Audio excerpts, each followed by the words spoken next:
ត្រូវរៀនក៏ដល់អ្វីដែលថ្មីខំប្រឹងប្រែងដោះកាត់ខ្លួនឯងដូចជាពេជ្រទៅឆ្នៃយកសំលេងខ្ញុំទៅសំលៀងដូចជាអាវុធដូចសាមារ៉ៃ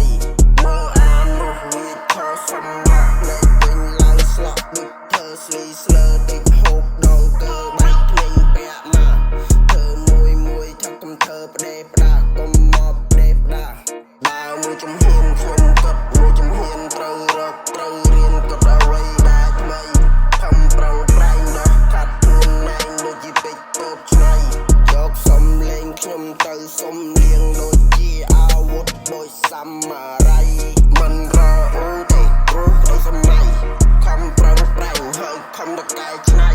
ថលលើស្តែកខ្ញុំកាន់មេក្រូពេលគេស្រែកហូតលីចាន់ណារីខំប្រឹងប្រែងដោះកាត់ខ្លួនឯងដូចជាពេជ្រទៅឆ្នៃយកសំលេងខ្ញុំទៅសំលៀងដូចជាអាវុធដូចសាមារ៉ៃក្តីសម័យខ្ញុំចង់ខ្លាចជា rap star កាន់មេក្រូឲ្យគេនេះស្រែកហូក្តីសម័យខ្ញុំមិនមានតែពាក្យថារអ៊ូទេព្រោះត្រូវតែតស៊ូខំប្រឹងខំប្រែងដោះកាត់ខ្លួនឯងមានពន្លឺចាំងជាមិនរអ៊ូ